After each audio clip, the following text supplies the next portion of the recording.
This hive swarmed. Here's how I turned that one swarm into 5 chances for a new queen.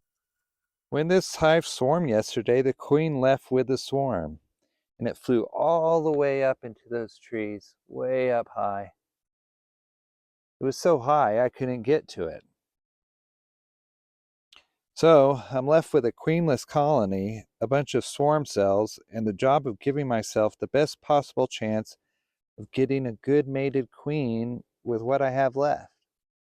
When a hive swarms, the bees leave behind queen cells. This is the colony's plan for replacing the queen that just flew away. Problem is, not every queen cell produces a good queen, and not every queen that emerges gets mated successfully.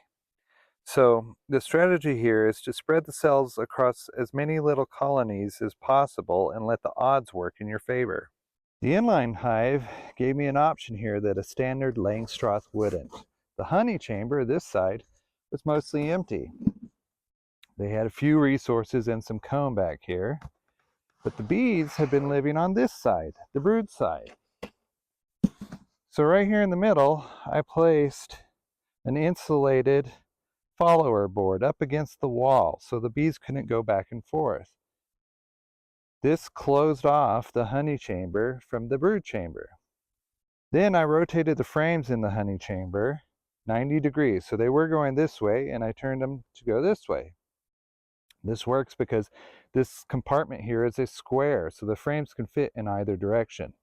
That gave me a fully functional second chamber to work with. Here on the honey box, I shook in several frames of nurse bees. I placed a frame with queen cells right here in the middle, and I opened the back entrance on this side. Now that this section is completely isolated from the front section, it's operating as its own colony, its own hive. It's got its own bees, its own queen cells, and its own entrance. The brood chamber on the other side still has the main colony working on their own queen cells. So that gives me 2 chances for a quality queen from the same box, one on either side. Each section has their own feeder. Here's the front section with their frame feeder. There's the insulated follower board dividing the 2 colonies. And here's the honey section with its own feeder. And they have their queen cells down on those frames. Then I set up 3 nuke boxes. Each one got frames with swarm cells, cat brood, some honey, and I topped them off with nurse bees pulled from other hives. So they got plenty of nurse bees in here to tend these cells. That gives me a total of 5 chances at a good mated queen. The 2 hive chambers in the inline hive and these 3 nukes. Some of these queens won't make it, some won't be good, but some will. And the goal really is to make sure at least 1 or 2 come out well.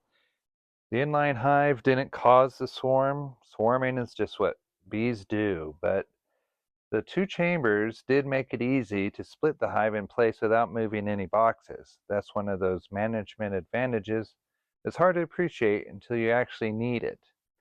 I'll follow up on these queens once they emerge and get mated. And that's how we handle swarms in an inline hive. Have a good one.